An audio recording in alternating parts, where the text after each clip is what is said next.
Do you think this could potentially open a lane for DeSantis, who is a Republican, who has very conservative ideals, but is touted as not having the type of baggage that Trump does? Well, and that's where he's got to run on character and competence. I think DeSantis has been running on conservative values. And if you want to have someone with conservative values and someone who's really, recruited the right, that's Trump. And so consequently, I don't think that DeSantis has really been making as much progress because he's not appealing to the non-Trump voters enough, or the people who are right on the edge of liking Trump. And so we'll see whether or not he changes his campaign strategy. But I think, as DeSantis said, it's like, what does he know about hush money payments to porn stars? And I think that is a reassuring fact. And so voters are going to have to decide whether or not he has a character edge and a competence edge that he can kind of bring before the voters. Because if he's running on conservative values, he's not going to top Trump. And going back to Trump, he's currently facing 34 felony counts of falsifying business records. Do you think that these charges are going to stick? No, I don't think they're going to stick. I think they're likely to be dismissed because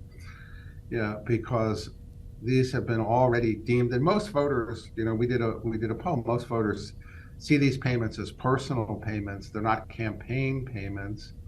And in fact, Edwards, this whole thing was litigated. And you look over at the Hillary Clinton campaign, and they said they disguised the expenses for the Steele dossier as legal expenses. And so what happened to them? Did they get indicted and, thrown with 34 counts of falsifying business or campaign records? No, they paid a $100,000 fine. So I don't see how these charges as felonies 7 years later are really going to stick, although I leave that to the legal experts. And realistically, is this something that voters truly care about? We've seen record high inflation this year. There's a host of issues that are kitchen table issues, and this isn't one of them. Is this something that's going to carry into the 2024 election?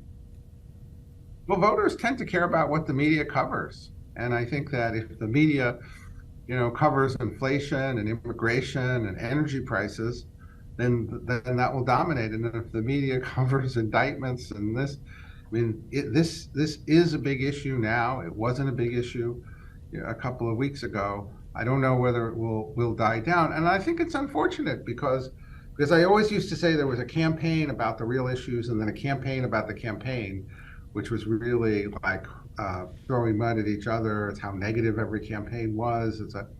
And I think, unfortunately, the voters now are distracted with issues like that, so that they really can't focus on the individuals and the issues, and instead this tearing down of democratic norms here, which, look, Trump did his part to tear down norms. He didn't react in January 6th properly. He didn't gracefully exit the election, after 2020. He didn't exit the White House in the way. So he broke the norms here, and Democrats have broken the norms here. And this Alan Bragg, I think, has taken a step here of, not being, federal officials or even a special counsel, but being a Manhattan DA who promised to bring a case and then brought a case that most people think is this continual breaking down of our norms in order to get political advantage. It's got to stop. And I think that a leader has got to come forward here who's going to say that both sides have been breaking down these norms. Do you see it stopping anytime soon? I think we'll see who the candidates really turn out to be for president. I think people always look at the front runners at this time and they say, aha, those are the candidates. But really, it's the unknown and the candidates of potential that often wind up on top. And so you can go back and you can look at how, the race with whether it's Jimmy Carter or lots of these nomination races, or you could look at Barack Obama against Hillary when he started out, with the significant lead as the front runner. Front runners is a dangerous place to be in a presidential primary at this part of the cycle, because they're the ones that they tear down and criticize.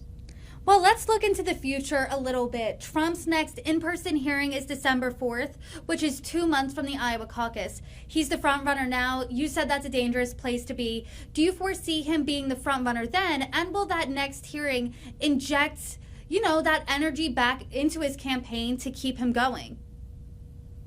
Well, a lot of things will or will not happen between now and December. If DeSantis and Tim Scott and a couple of significant candidates like that get in the race, then there are going to be presidential debates in the fall, and I think they're going to be highly watched, and they will really, I think, probably be the key events in determining whether Trump is the front runner or not come December. And then these charges may or may not be dismissed before December, depending upon what happens with the motions. And there may or may not be additional charges from the other two jurisdictions, Georgia and the special counsel. So we could even have a bigger circus or not here in terms of what comes out. So there's a lot of imponderables, right? If I gave you what's the probability he'll still be the front runner? I would, again, put it at probably around 50%, the biggest variable being who gets in the race and who wins those debates. Trump has done pretty well in these debates in the past, but this is a different time, and I think these could be some very capable candidates here. It could be a real race.